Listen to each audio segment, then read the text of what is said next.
Doutor Eli, Oswaldo Eli. Boa noite. Nos foi pedido para trazer o tema Espiritismo e Medicina. E realmente nós temos que estar preocupados, porque o tempo urge para nós. Os nossos espíritos estão tendo as oportunidades derradeiras de estar vinculados a um planeta como a Terra, e nós não podemos sair daqui. Quando eu digo nós, eu estou pessoalmente me incluindo nisso. Nós não podemos sair nem dessa, nem de nenhuma outra reunião de estudo espírita sem um plano de modificação interior.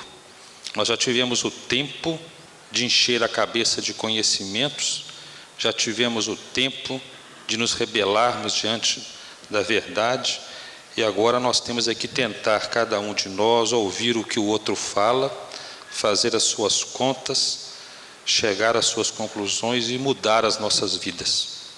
Então, esse que acho que deve ser o objetivo de cada um de nós que está aqui agora. Narra-nos o evangelista Lucas, no seu capítulo 9, que recebe em algumas traduções bíblicas o título, nesse capítulo, de A Cura do Menino Possesso. E fazendo um parêntese, é bom citar que Lucas era médico, por isso é que nós estamos usando Lucas. E Lucas, por ser médico, ele descreve as curas de Jesus com detalhes que, para a gente que tem a profissão nessa área, permite diagnosticar as patologias e entender a conduta diagnóstica e terapêutica que Jesus utilizou para tentar trazê-la para o nosso meio, para a nossa realidade atual. Então Lucas descreve um seguinte quadro, que ao meio à multidão sai um homem e solicita a Jesus que lhe dê atenção, dizendo: Mestre, olha meu filho que é o único. Um espírito se apodera dele. De repente, ele grita, o atira por terra, convulsiona-o até espumar e dificilmente o deixa depois de o ter quebrantado. Eu vou repetir. Um espírito se apodera dele, ele grita, cai ao solo, convulsiona até espumar e dificilmente o espírito deixa sem o ter quebrantado. Marcos também estuda essa cura de Jesus, explicando que o pai detalha ainda mais o quadro clínico dessa criança, desse jovem, ao dizer que no seu dia a dia o menino apresentava distúrbio de comportamento, ora caindo no fogo, ora caindo no rio. Ou seja, vejam bem, nós temos uma pessoa com distúrbio de comportamento, um doente mental. Nós temos uma pessoa que de repente grita, cai no chão, contorce-se todo, espuma pela boca, e segundo Marcos, quando Jesus interferiu, ele ficou como morto. Nós todos estamos acostumados a ver isso na rua. Isso chama-se epilepsia, crise convulsiva generalizada tônico-clônica, é o diagnóstico médico. Uma doença extremamente comum, acomete 2% da população do mundo, vejam bem, não nessa magnitude, mas são milhões de pessoas com essa doença. Muitos de nós tivemos isso na infância como convulsão febril, e o pai afirma para Jesus que a epilepsia do seu filho é secundária à obsessão, um espírito se apodera dele. E Jesus não nega, Jesus cura o menino afastando o espírito, exercendo a terapia desobsessiva com sua autoridade moral. E comenta com os apóstolos, quando eles lhe perguntam por que nós não podemos curá-lo, Jesus afirma: contra esta casta de espíritos, só o jejum e a oração. Então nós estamos vendo o auxílio do Evangelho, esclarecido pelo Espiritismo, de que a epilepsia seria secundária à obsessão. E a afirmação desse diagnóstico, se nós espíritas tivéssemos coragem de enfrentar a ciência, nós modificaríamos a conduta médica. Mas a obra de Kardec é riquíssima, e ela vem ao nosso encontro cumprindo o seu papel de espírito da verdade, do consolador, para esclarecer-nos sobre a fala de Jesus.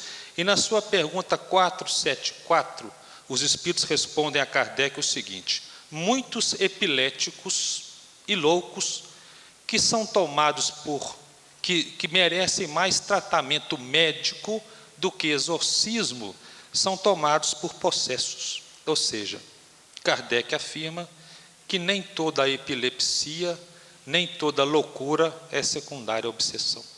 Então nós temos 2 passos diagnósticos já. A epilepsia pode ser secundária à obsessão. Kardec vem a tempo e diz que nem tudo é obsessão.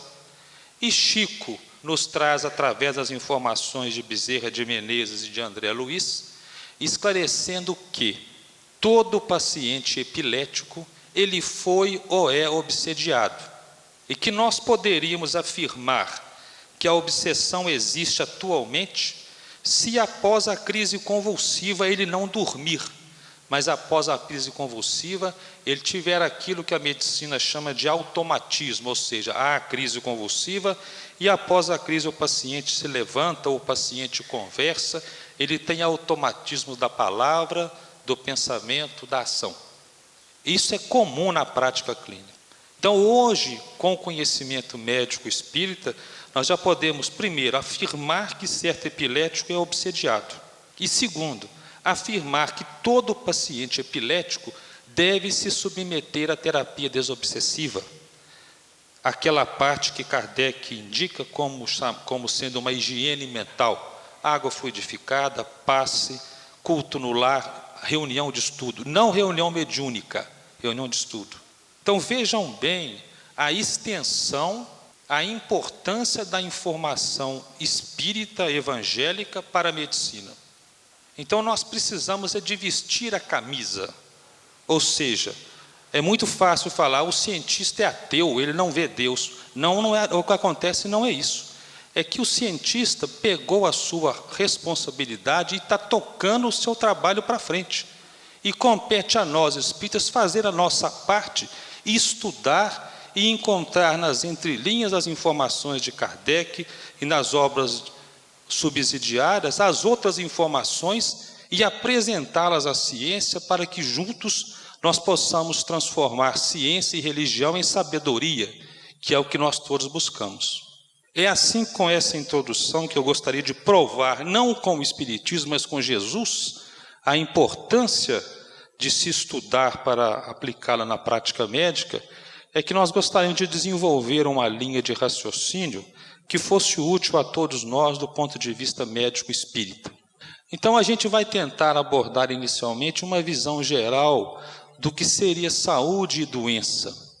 E por último vamos tentar falar alguns tópicos que são aplicáveis diretamente no nosso dia a dia, como que é que se comporta diante do passe, como que é que nós podemos usar os conhecimentos perispirituais. Um assunto que está em voga hoje em dia, que é a clonagem de seres humanos, e, se possível, no final, levantar o Chico Xavier aqui outra vez, quando ele não quis fazer cirurgia espiritual. Por quê? Se der tempo, a gente falaria sobre isso. Então, nós vamos ver o seguinte, que Jesus, orientado por Deus, e seguindo as orientações de Deus, pega um determinado grupo de espíritos, que somos nós, e faz um diagnóstico psicológico desses espíritos, porque nós todos somos doentes mentais, todos nós, que temos 3 diagnósticos, por isso é que nós merecemos a Terra. Quais são esses diagnósticos? Nós temos um diagnóstico psicológico de serpente, aquela lá que fez a Eva perder o paraíso, porque todos nós temos, segundo a obra de Kardec, onde está escrita a lei de Deus? Resposta: na consciência. Todos nós sabemos a lei de Deus e nós resolvemos não respeitá-lo. É a serpente. Eu vou comer o fruto da árvore do conhecimento do bem e do mal, porque assim eu serei igual a ele. Sabia que era errado e fez a si mesmo, e nós somos serpente. É a rebeldia. É o primeiro diagnóstico psicológico nosso. O segundo diagnóstico psicológico nosso é a Eva, em que a gente, sabendo que era errado, nós vimos o outro errar, a serpente, mas quisemos não apenas nos rebelar contra a paternidade divina, mas quisemos ser deuses e comemos o fruto, incorporamos o poder. É a ambição do poder, em que nós aproveitamos o erro do outro incorporamos o que ele tem pela ambição de sermos melhores que os outros, e não apenas isso, ainda tentamos seduzir os outros para que os outros nos acompanhem. A questão da educação incorreta que a gente pode trazer aos nossos filhos. E temos um terceiro diagnóstico psicológico, que é o diagnóstico Adão, o preguiçoso. Adão é a expressão da irresponsabilidade e da preguiça, em que eles chegam, você sabe que é errado, mas está aqui. Ah, você comeu, então também vou. Mas aí é azar. Isso assim, não vou levantar daqui não. Nós sabemos que precisamos caminhar, sabemos que temos que vestir a camisa da lei divina, no entanto, nós continuamos na mesmice, e as reencarnações passam e passam e passam, e nós continuamos Adão. Então nós temos 3 problemas psicológicos em nós, que este é o diagnóstico que Deus fez ao nos entregar a Jesus. São espíritos doentes mentais, que têm rebeldia, ganância e irresponsabilidade. Mas nós recebemos um tratamento. A medicina espiritual divina propôs 3 tratamentos. Para a nossa rebeldia, que seria a serpente que deveria rastejar, a humildade. E nós estamos apanhando para conseguir a humildade. Para o nosso aspecto Eva, da ganância, a submissão na família. Você só tirar dores para gerar filhos, a submissão, a renúncia em benefício do semelhante, que a gente materializa treinando na família. E para a nossa preguiça, o trabalho. Do suor do teu rosto, comerás o teu pão. Então nós precisamos assumir esses 3 aspectos que nos levarão à saúde. Porque a saúde nós a perdemos ao nos desligarmos da lei. Ou seja, saúde é a conexão da criatura com o Pai. Doença é a desconexão temporária dessa relação. Temporária porque Deus nos fez de tal maneira que nenhum de nós será doente eternamente. Mas apesar de sabermos isso, disso está escrito por Moisés há 5.000 anos, nós continuamos aí. E como? Hoje a física quântica explica o que é amor? Porque a física mostrou que nós não temos mais matéria, só existe energia. Apenas eu os vejo, vocês estão me vendo, por uma estruturação energética que me torna sensível à visão e ao tato. E fica fácil entender então que o amor pode nos transformar. Por isso é que Paulo nos diz que em amor, no amor de Deus, nós nos movemos, vivemos e existimos. Ao nos afastarmos dessa fonte energética, nós ficamos desnutridos e adoecemos. Então nós sabemos o porquê da nossa doença. Continuamos rebeldes, ficamos desnutridos dessa energia superior e os nossos corpos não aguentam, o nosso perispírito adoece com reflexo no corpo físico.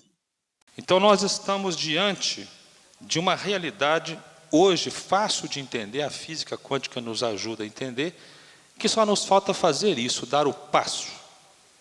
O passo.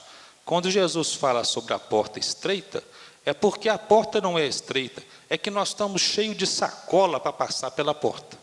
O dinheiro, meu filho, minha mulher, meu trabalho, meu orgulho, né, o sexo, o poder, e eu não quero largar a sacola para trás, a porta fica estreita. Mas a porta é larga, a porta é larga. O problema é a rebeldia, a preguiça que ainda existe dentro de nós. Entendendo essa formação da doença, nós vamos poder entender que existirão também estágios de saúde, que nós não conseguiremos nos santificar de uma hora para outra, mas nós iremos ficando sadios à medida que nós formos dando cada passo. Mas enquanto esses passos não forem dados, a doença não vai sumir. A doença é uma necessidade do planeta Terra. Uma necessidade.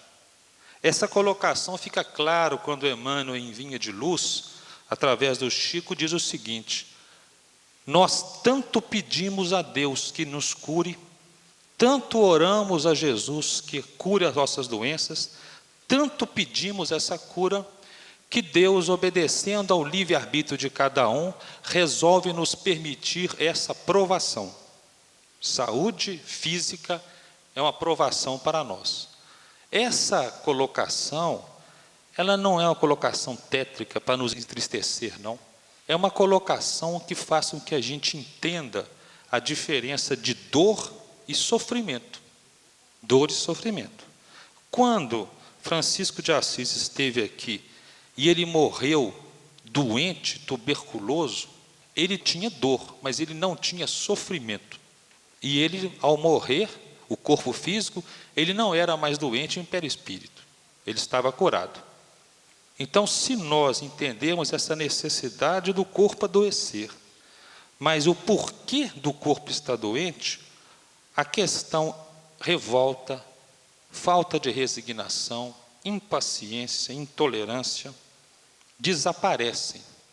E nós seremos aquele que começa a terminar o seu karma, começa a corrigir a consequência do seu erro anterior, que pela lei de causa e efeito nos lesou o perispírito e, consequentemente, o corpo.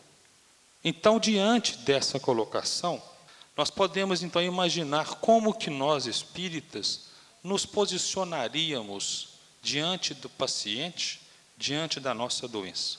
O que a obra kardeciana, o que a obra de subsidiária tem para nos trazer a esse respeito? Então, nós nos colocaríamos primeiro como sendo aqueles que vamos atender ao paciente. Vamos auxiliar, seja o médico, o dentista, o enfermeiro, o psicólogo, o fisioterapeuta ou qualquer espírita que queira dar um auxílio àquele que sofre. Então, a primeira posição seria saber ouvi-lo, para que nós possamos entender quando Jesus fala, pedi e dar-se-vos-á. Porque nós todos queremos a saúde, sim, mas nós passamos a entender agora que o nosso objetivo não é o maior, não será a saúde física. Mas quando alguém nos procurar, nós vamos tentar encontrar a sua necessidade espiritual e procurar trabalhar com ele a redução do seu sofrimento. Porque na medida em que nós associarmos a redução do sofrimento a um tratamento médico, a doença vai responder melhor ao remédio e a cura se fará mais rapidamente. Nós vamos explicar depois a André Luiz mostrando como que um pensamento de resignação atua no DNA do núcleo da célula, transformando a informação kármica de doença para a informação kármica de saúde. Nós vamos atender ao nosso paciente perguntando para ele como Jesus faz com o cego, o que queres que te faça? Por quê? Porque quando Jesus faz essa pergunta, era óbvio que o cego à frente dele queria ver. Mas é porque ele entende que cada um está num nível evolutivo. Cada um de nós está num momento evolutivo e dá conta de fazer determinada atitude. E quando nós, espíritas, entendemos isso aqui, nós nos colocamos em condição de auxiliar a quem é católico, a quem é protestante, a quem é budista, a quem é judeu, a quem é muçulmano e a quem é ateu. Desde que, sem obrigá-lo a entender e aceitar a reencarnação, nós consigamos, num raciocínio, levá-lo à presença de Deus para que ele se resigne e sofra menos. Porque ao sofrer, apesar da dor, ele estará se tratando pela ação mental que o espírito produz no núcleo celular. Nós não temos dúvida da necessidade do que queres que te faça, porque foi assim que Jesus trabalhou.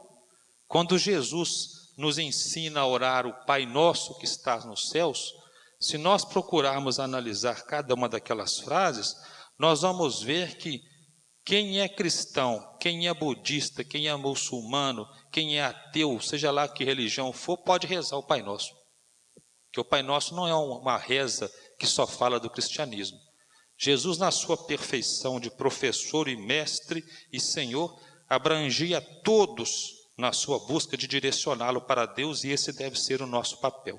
Mas também, quando nós atendermos a alguém no nosso consultório ou no nosso grupo de reuniões na nossa casa espírita, nós vamos lembrar de uma ordem ética que Jesus dá ao terapeuta: faça ao outro o que queres que seja feito com você.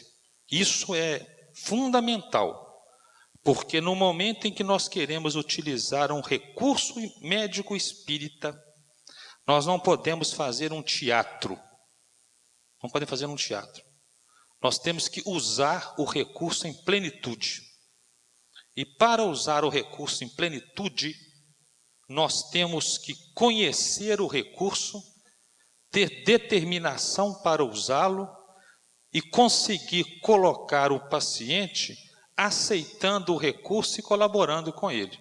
Por isso, pela falta, me permitam colocar uma posição crítica a nós espíritas, por isso é que talvez a ciência ainda questione atitudes nossas, porque nos falta essa posição que confirme que funciona. Por exemplo, vamos começar a falar de algumas atitudes terapêuticas que nós temos no meio espírita, que são excelentes, perfeitamente capazes de aliviar a dor e o sofrimento e muitas vezes de curar. E a mais comumente utilizada é o passe. É o passe. E o passe, ele está bem aplicado a essa norma. Faça ao outro o que quereis que seja feito a você. Se eu perguntasse aqui, por que nós aplicamos passe há tantos anos? E não é só o espiritismo, não. Todas as religiões fazem imposição de mãos. Todas. Se vocês pegarem o Evangelho, vocês vão ver várias vezes os judeus procurando a Jesus, pedindo para que impusesse a mão em seus doentes. Então, isso é um conhecimento milenar. Por que a ciência não aceita? Porque ainda falta a nós, essa é uma sugestão, seguramente, uma opinião parcial, falta a nós a determinação de usar o passe corretamente. Se eu perguntar se o passe cura, todo mundo aqui levanta a mão e fala que cura. E se eu perguntar assim, quantas vezes você viu a cura do passe? Mais da metade das mãos vão abaixar. Mas por que o passe não funcionou? É claro que nós sabemos que, por ser doença kármica, ela não vai acabar na maioria das vezes. Mas nós temos que nos questionar se eu estou fazendo com o irmão o que deve ser feito. Então, algumas questões hoje, o Espiritismo permite à ciência médica entender o passe, que a física quântica reforça essa postura, e nós precisamos de levar esse corpo de conhecimento à casa espírita. Vejamos alguns aspectos. Primeiro, a preparação do passista. O que o passista doa no passe? Por que nós encarnados temos que dar passe? Por que o Bezerra de Menezes não vem cá e doa o passe? Dá o passe em todo mundo. Porque nós possuímos uma coisa que Kardec chama princípio vital. A nossa matéria ela é orgânica porque ela está ligada ao princípio vital. E Kardec ainda afirma o princípio vital, ele que dá movimento e vitalidade à matéria orgânica, ele pode escassear e levar à morte, e ele pode ser doado de quem tem mais para quem tem menos, e pode fazer a vida voltar àquele que estava prestes a perdê-la. Então, nós encarnados vamos doar uma coisa, isso é uma parte do passe, uma coisa chamada princípio vital. E o princípio vital, ele é absorvido das substâncias que o contém, portanto, substância orgânica. E ele é consumido pelo esforço físico. Então, eu não posso, se eu vou participar do passe, eu não posso sair de um jogo de futebol para ir dar passe. Eu não posso ter uma atividade física extenuante e ir dar passe. Se possível, eu não devo ter relação sexual no dia do passe. E não devo ir em jejum para aplicar o passe. Mas você está inventando isso. Quando Jesus vai ressuscitar a filha de Jairo, ela está morta. Na verdade, o diagnóstico era letargia, segundo a informação de Kardec. Ela tinha uma perda de tônus vital generalizada, se fosse localizada seria catalepsia. Ela tinha letargia e parecia que estava morrendo.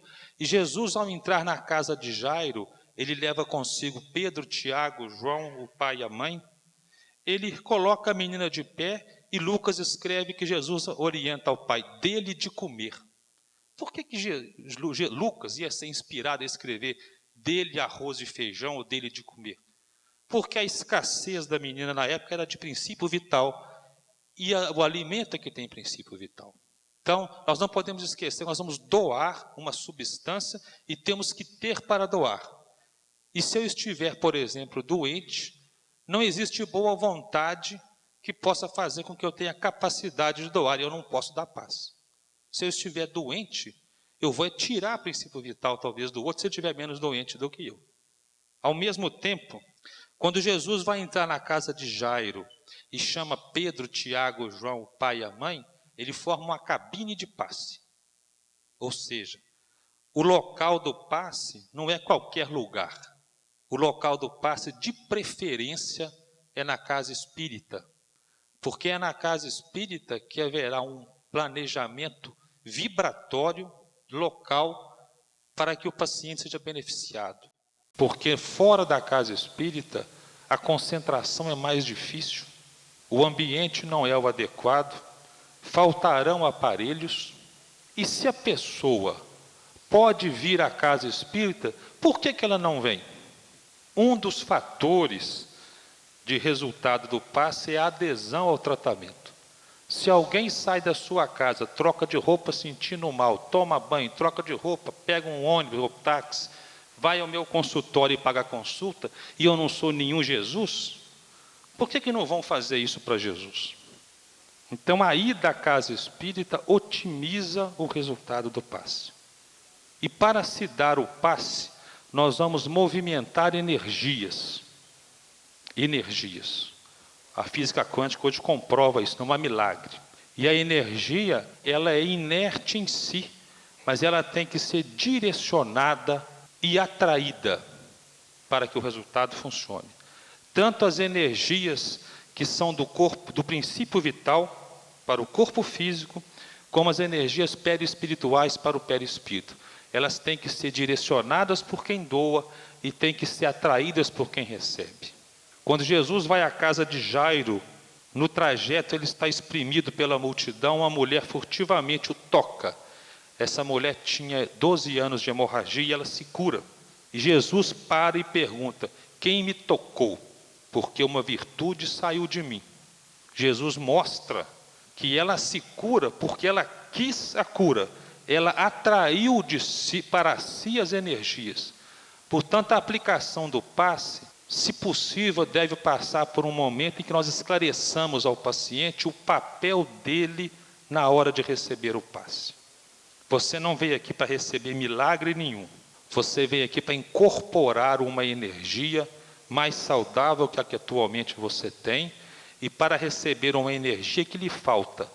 E você tem que estar aqui concentrado no que nós estamos fazendo e buscando absorver essa energia. Isso é perfeitamente possível.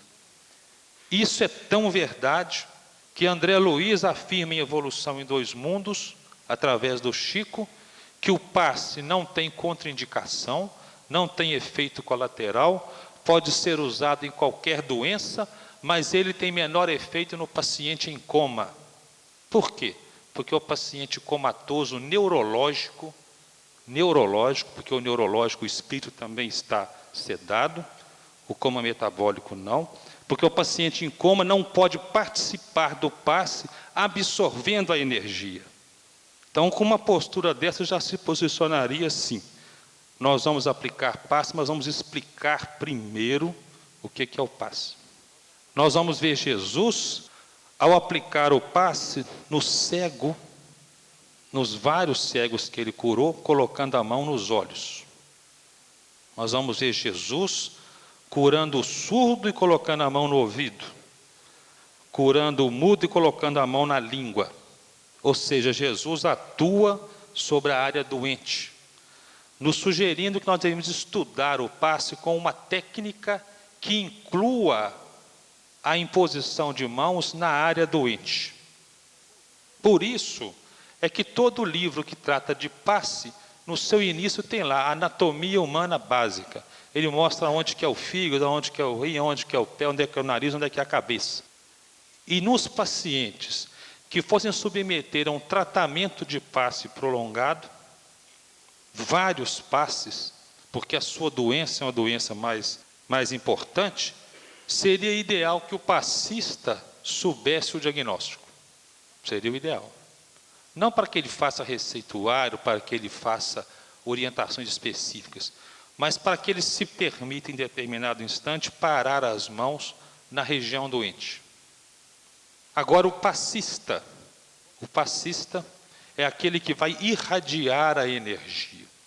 Ele tem a energia que é inerte em si. Ela tem que sair dele em direção aos outros. Jesus cura a mulher com hemorragia porque ele irradia o tempo todo em nossa direção. Mas nós estamos um pouquinho longe de Jesus ainda. E nós precisamos, então, entender que para aplicar o passe, não é esticar a mão por cima da cabeça da pessoa e deixar Deus se virar. Nós temos que projetar de nós a energia. Eu quero tratar, eu quero doar, eu quero ajudar. E é assim que eu vou conseguir projetar a energia do meu corpo, do meu perispírito no paciente.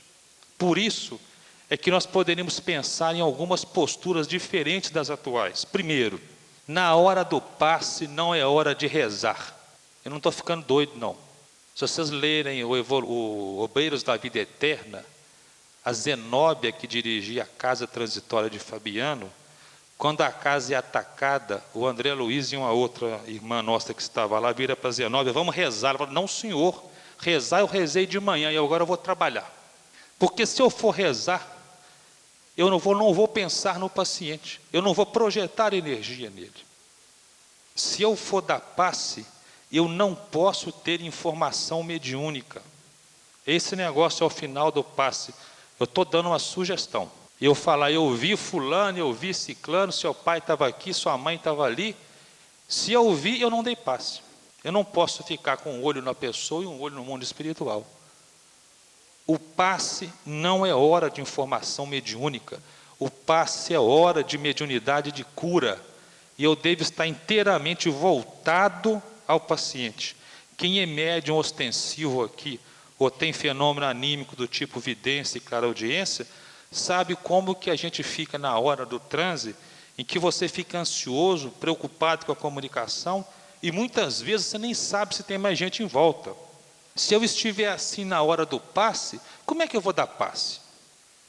Eu vou chegar ao final e falar, eu vi o fulano, e não viu não, é fenômeno anímico. É fenômeno anímico. Então o passe não é hora de informação mediúnica. Os mentores não atrapalham a atividade de cura. Como o passe também, raramente ele será feito durante uma incorporação de espíritos. A maioria das vezes, o passe, a entidade que participa do passe, não entra em comunhão perispiritual para ver o que chama-se incorporação. Isso está bem claro, numa obra que Divaldo escreve, Loucura e Obsessão, quando ele analisa um grupo de irmãos dando passe, todos eles apresentando uma manifestação mediúnica de psicofonia, e o Bezerra de Menezes esclarece, não há nenhum espírito comunicando, é apenas o hábito de que ao sentirem algum arrepio no corpo, eles acham que vão ficar incorporados e aplicam o passe assim, com redução do resultado da terapêutica do passe.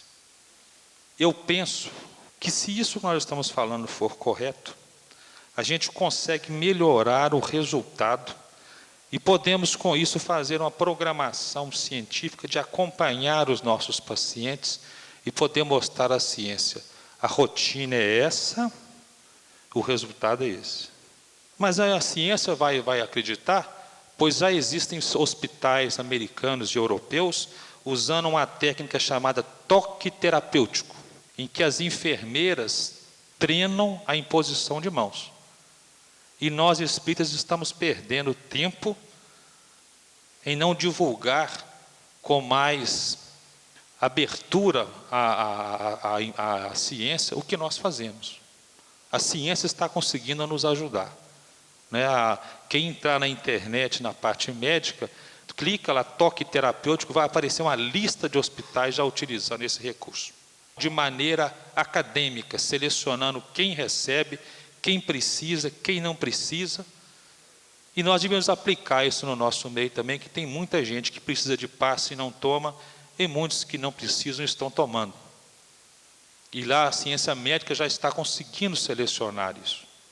E seria útil também nós pensarmos que o passe não é milagre.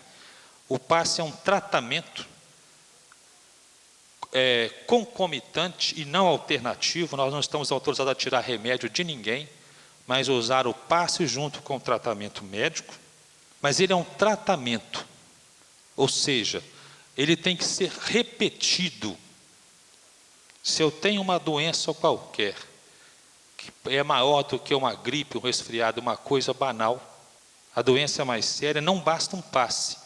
Do mesmo modo que eu receito um antibiótico de 12 em 12, ou de 8 em 8 por 10 dias, nós temos que prescrever o passe em várias sessões na casa espírita, seguindo esses critérios, se possível, associando o mesmo passista ao mesmo paciente, para criar um clima de amizade e segurança, porque, segundo André Luiz, através desse elo de amizade verte a energia de cura, e nós vamos então conseguir fazer a nossa parte, porque o recurso está aí. Talvez falte-nos utilizá-lo com mais riqueza de cuidado, que não é invenção nossa, mas consta das obras espíritas. Vamos pensar mais algumas coisas que a ciência médica está nos trazendo, a ciência médico-espírita. Um outro avanço que a gente poderia pensar é no tratamento perispiritual. Perispiritual.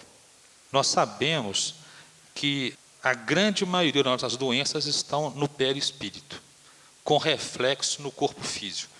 É claro que se eu sair de fora e pisar no prego, não tem nada no perispírito do pé furado. Foi eu que pisei no prego agora. Mas a maioria das doenças estão lá. E que o tratamento, portanto, deveria primar pela localização de recursos sobre o perispírito. O que os mentores fazem conosco? À noite, quando nós dormimos, eles nos desdobram e tratam do nosso perispírito desdobrado do corpo. Por quê? Porque fora do corpo físico, as nossas impressões, nossos objetivos, a nossa visão modifica. Na medida que você treina o fenômeno anímico do desdobramento, você vai ganhando tranquilidade, vai vendo mais o plano espiritual, e isso vai trazendo para você novos objetivos. Então, ao tirar a pessoa do corpo, e à noite, e levá-la ao plano espiritual, ele pode tocá-la. Você lembra por que você está lá com essa doença? A pessoa relembra a sua programação reencarnatória e assume uma postura mental totalmente propícia à sua melhora perispiritual. E como o perispírito é uma energia mais fácil de ser manipulada pelo pensamento do que o físico, a melhora na abordagem perispiritual é muito maior. Então, caberiam duas propostas. Na vigência de doença, o momento de recolhimento na casa ou no quarto do doente, à noite deve ser um momento previamente programado. Sem televisão com filme de terror, sem notícia ruim, se possível com leitura, entregar-se ao sono, procurando contato com o mentor espiritual e com a ideia de que eu vou ser tratado.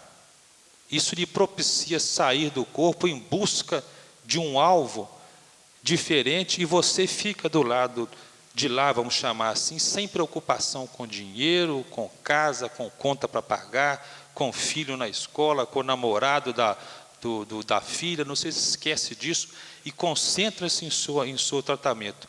E o resultado é muito bom.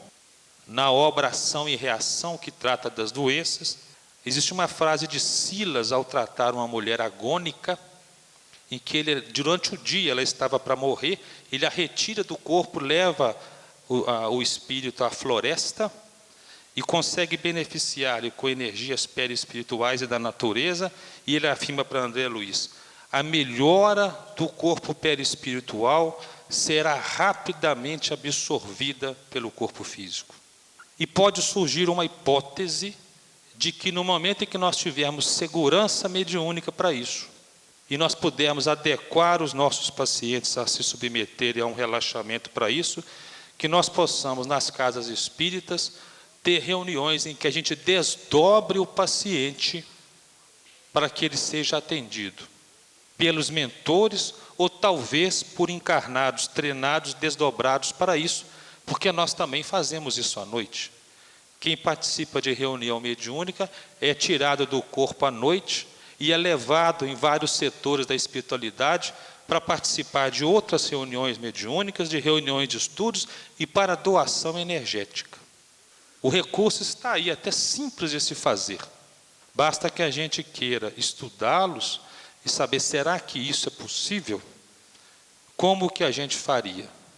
É um raciocínio, a meu ver, lógico, mas que tem que ser feito com critérios para que a gente saiba como dominar a situação. Nós poderíamos entrar também numa outra questão que vale a pena a gente comentar, porque nós precisamos, como espíritas, de nos posicionar diante da ciência, no que diz respeito à clonagem. O objetivo da clonagem é um objetivo da ciência muito bom, numa parte dos seus objetivos, que seria conseguir órgãos para doação. E o outro objetivo seria, ao clonar um ser humano, conseguir clonar só seres humanos sem doença. E o terceiro seria, ao você clonar alguém, e você já sabendo que ele tem predisposição genética a essa ou aquela doença, você interferir a nível de embrionário nesse órgão, nesse corpo em formação.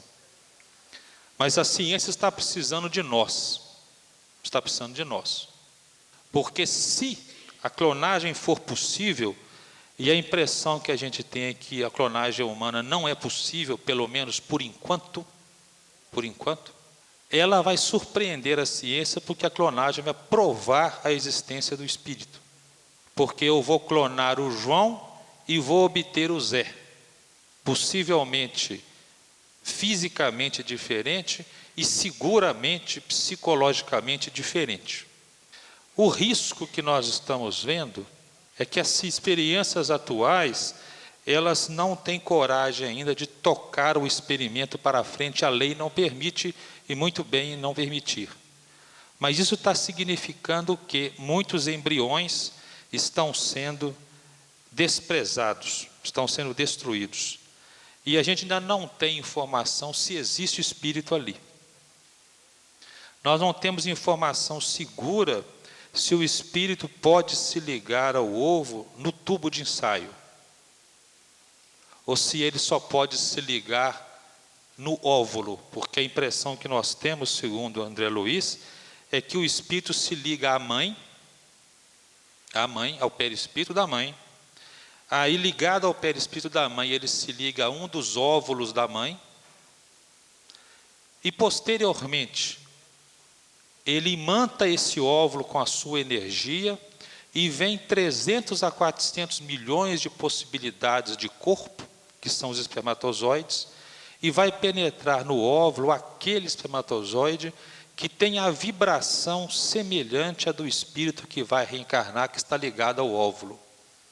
Portanto, quem determina o sexo não é o espermatozoide, é o óvulo. Então, como que ficaria uma reprodução assexuada porque a clonagem não tem pai e mãe, só tem um doador? Como que um espírito poderia se ligar ali e se submeter à mesma carga kármica do doador do núcleo? Então a gente ainda não sabe a consequência disso. A gente sabe que a ciência, pela falta do apoio religioso, tem cometido bobagens. Transforma em experimentos em bombas, experimentos em aviões para jogar bomba, a clonagem de vegetais e de animais, que é uma realidade. Isso é fácil de entender, porque vegetal e animal são princípios espirituais grupo, né? Não tem consciência, não tem karma. É fácil de perceber isso, mas a consequência é que nós podemos estar mudando o ecossistema, criando só um tipo de planta, só um tipo de animal, e vamos ter que enfrentar uma série de doenças, como a AIDS hoje é a consequência da transformação do meio ambiente pelo homem. Então, qual a consequência que haveria da clonagem em relação à raça humana? Nós vamos impor ao espírito um karma que ele não precisa dele? Então, nós não temos resposta. Temos a certeza de que com a evolução nós poderemos interferir nos mecanismos de reprodução. Mas essa interferência, que eu saiba, a única informação que nós temos é que um espírito extremamente evoluído, como foi João Batista, esse conseguiu fazer. Porque João Batista é filho de um homem velho, que era casado com uma mulher estéril e na menopausa. E apesar disso, João Batista conseguiu que a gravidez se efetivasse. Mas João Batista era um espírito que Jesus se referiu a ele dizendo que dos nascidos de mulher não há maior do que João. Quer dizer, depois de Jesus, talvez tenha sido o espírito mais evoluído que já pisou na terra. Então, como que a gente pode, na situação atual, conceber a clonagem? Eu estou levantando o problema para que a gente possa, talvez alguém ligado à área biológica aqui, possa levar algumas possibilidades de raciocínio aos laboratórios de pesquisa, para que a gente tenha mais cuidado. Mas eu deixaria só uma pergunta no final. Para que fazer clonagem de ser humano? Para quê? O que nós estamos vendo hoje em dia aí são as mulheres se recusarem a ter filhos por vias normais, né? A população da Europa está decrescendo. Como é que a gente ainda vai querer complicar mais? Eu acho que há um devaneio da ciência, será? Mas nós não podemos perder o conhecimento. A impressão que fica para nós é que a espiritualidade vai orientar essa conquista de conhecimentos para que a gente possa dominar as doenças em sua origem, que é no núcleo, no karma, e conseguir tratar os pacientes, não fazendo clones, talvez. Então, eu não sei se é possível, mas eu acho que não vai dar certo. E diante dessa lembrança do núcleo da célula, porque a clonagem é uma manipulação do núcleo da célula, nós vamos lembrar o que André Luiz fala. E isso, do ponto de vista de tratamento das doenças, é fundamental. Fundamental. Quando nós dissemos aqui, na fala de Jesus, que queres que te faça, ou pedi e obtereis, o raciocínio de André Luiz orienta o médico qual o passo que deve ser feito e qual a informação que ele deve trazer para o paciente. Nós sabemos que o DNA, o núcleo da célula, todo mundo hoje em dia já ouviu falar de DNA, está famoso o DNA, mas o DNA significa o karma espiritual. É nele que o espírito imprime as suas necessidades físicas, talvez parte das necessidades psicológicas, ainda não temos segurança disso. Então, quando eu tenho que nascer com um câncer, uma predisposição para um câncer, em determinada etapa da vida, isso está marcado no DNA. Quando eu vou ser hipertenso, pressão alta, eu já nasço com a predisposição para a hipertensão que vai surgir em determinado momento da vida. Então, todas as doenças kármicas são marcadas ali. Então, parece que há um determinismo. Doença é igual a doença e acabou. Eu vou ter que ser doente e morrer doente. Mas a lei de Deus é uma lei de misericórdia. Então, existe um negócio que André Luiz chama de bióforo. Ele diz o seguinte, que no núcleo da célula, onde está inscrito o karma, a mente do paciente ou uma mente externa pode produzir uma substância mental chamada bióforo, que colore a informação do DNA, transformando a mensagem de doença em saúde. A gente já tem condição até de localizar hoje, a nível laboratorial, que a substância que possivelmente recebe essa atuação é um negócio chamado RNA mensageiro. é aquele que sai do núcleo e vai no citoplasma levar informação de saúde, de doença, de proteína tal e tal. Então o pensamento muda esse RNA mensageiro, e se a minha informação era de doença, ela vira saúde. Mas se a minha informação era de gastrite e eu continuo a minha vida de preguiça, ele muda essa informação para úlcera. E se eu não modificar, ele muda essa informação para um câncer de estômago. Então, o pensamento atua nessa estrutura celular e muda a informação do núcleo, gerando saúde ou doença. Essa proposta, então, faria parte da proposta médica ao paciente.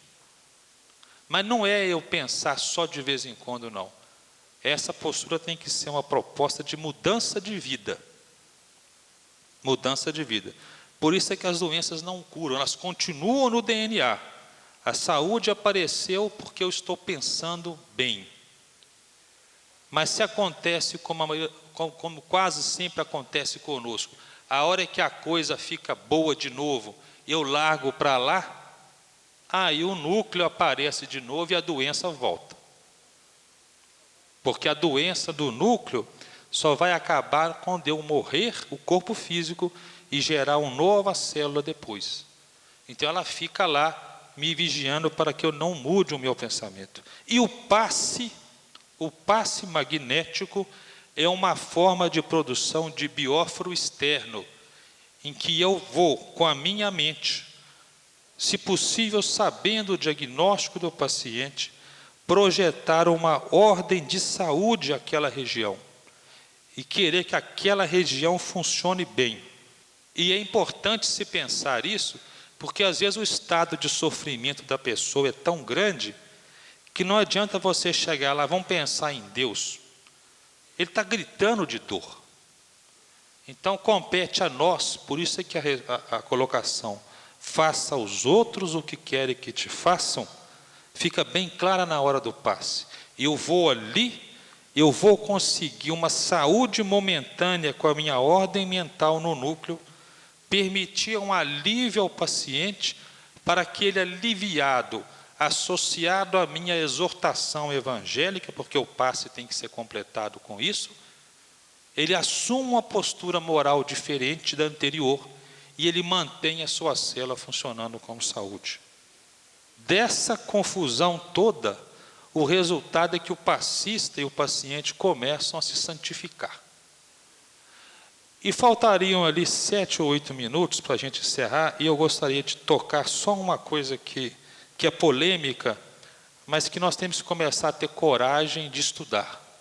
E o Chico Xavier deixou o corpo aqui, hoje ele nos orienta do plano espiritual, ele nos exemplificou nas suas doenças. Quando ele foi chamado, segundo informações, eu não conheci o Chico pessoalmente, mas muitas pessoas que estiveram com ele nos disseram que ele foi proposto ao Chico que fizesse cirurgia espiritual e ele não quis. Então cabe a nós perguntar por quê. O Chico tomou uma série de atitudes, por exemplo, quando ele desencarna, ele pede para o seu corpo ficar 48 horas sem ser enterrado. Nós vamos ter que estudar o porquê da posição do Chico, né? Mas com relação às cirurgias espirituais, é de se pensar, o Chico não aceitava a cirurgia com instrumento. Ele não aceitava corte, nenhum instrumento médico, né? Ele aceitava as cirurgias magnéticas, que é o passe, que é a atuação pela água fluidificada, e possivelmente essa atuação, isso já é uma conclusão pessoal minha, essa atuação a nível perispiritual. Mas ele não quis nenhuma cirurgia com instrumento e nenhuma cirurgia com ação visível, com fenômeno de efeito físico. Com relação às cirurgias que têm fenômenos de efeito físico, fica fácil entender porque a obra de Kardec deixa claro o seguinte: os mentores espirituais superiores não se ocupam de fenômeno de efeito físico. Os fenômenos de efeito físico são produzidos por entidades de categoria inferior, nem sempre por maldade. Às vezes são pseudo-sábios, são espíritos até de boa vontade, que não conseguiram, como nós, abranger a verdade em toda a sua extensão. Mas então, desde que um fenômeno de efeito físico não seja produzido por um espírito superior, é de se questionar a validade de nos submeter a um tratamento em que tenha qualquer coisa visível. Essa é uma ideia pessoal, mas para ser estudada. Com relação às cirurgias que têm cortes, o que nos chama a atenção é o seguinte: fazendo uma análise médica, e isso é uma preocupação que nós temos com o nome da doutrina, com o nome da doutrina espírita.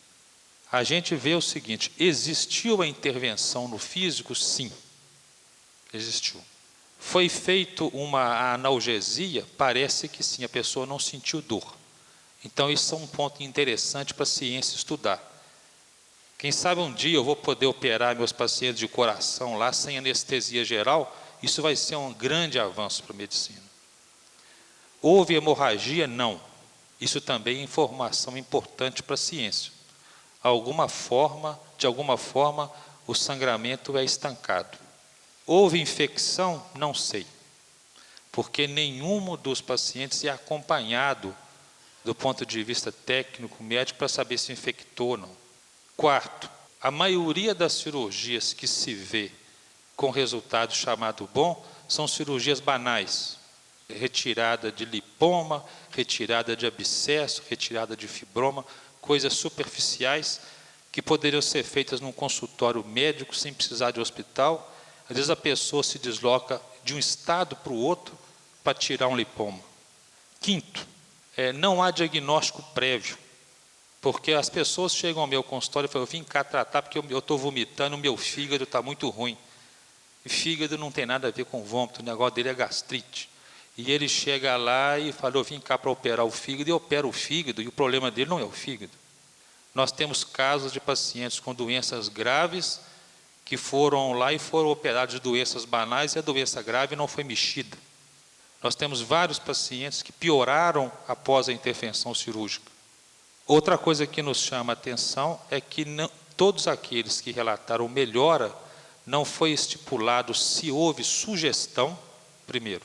Segundo, se são doenças de evolução intermitente, porque a maioria das nossas doenças não ficam doentes, graves o tempo todo. Elas melhoram e voltam, porque tem tudo a ver com os biófilos que André Luiz falou. Então, a melhoria após uma intervenção mediúnica não significa cura, mas significa ciclo da doença. E, por último, uma coisa que nos chama muita atenção, são pontos que eu estou colocando para se raciocinar, é que a espiritualidade sabe das limitações dos médiuns. Então, ela usa o médium para determinadas tarefas de acordo com o conhecimento que ele tem. Então, se um espírito quiser dar uma informação sobre as leis da Terra, ele vai usar o nosso irmão, que é advogado.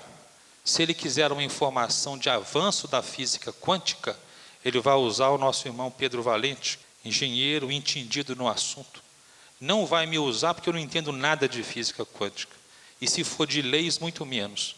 Mas se ele precisar de falar de alguma coisa da área médica, é mais lógico que ele me utilize, porque eu sou obrigado a saber, isso é a minha profissão. Essa é quase que uma lei da mediunidade. Quase que uma lei. E o que a gente tem visto na prática é que, com exceção de um caso, todos os outros cirurgiões não eram da área da saúde. Então, são questionamentos que a gente tem feito para que a gente possa participar ajudando no desenvolvimento da doutrina e permitindo que a doutrina possa caminhar a passos largos. O que a ciência própria hoje questiona dessas cirurgias é o seguinte: é que nós, agora eu falo nós, médicos encarnados, a cada dia que passa operamos menos.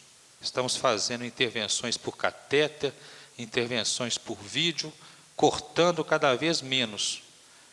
E a gente esperaria que uma informação mediúnica fosse nesse sentido, de se tratar com menor sofrimento aos pacientes, e não tornando persistente as intervenções cirúrgicas.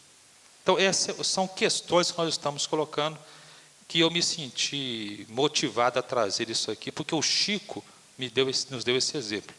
Eu me perguntei por quê, e essas foram as conclusões que eu cheguei. Só que o Chico tem um passo a mais na nossa frente, muito maior do que nós, a sua evolução. O Chico diz o seguinte: eu também não vou lá porque se um dia a justiça questionar algum desses nossos irmãos, porque eles estão exercendo medicina ilegalmente, eu não quero ser culpado de ninguém ser preso e sofrer consequências da lei. Então o Chico motivou-se mais pelo amor, muito mais pelo amor do que nós que estamos trabalhando com a razão. Mas a lembrança do Chico, ela é muito útil. Realmente ainda haveria essa possibilidade da gente estar complicando a vida do semelhante que de boa vontade quer nos ajudar. Porque são irmãos, os encarnados, de boa vontade, e são espíritos desencarnados de boa vontade, que estão tentando fazer alguma coisa em benefício dos irmãos, apenas usando caminhos que julgam corretos, né? E que nós temos que nos dar as mãos, estudar juntos e achar qual o caminho melhor a ser trilhado. Obrigado pela oportunidade, me desculpem as nossas falhas aí, ficam aí as ideias para serem estudadas. Muito obrigado.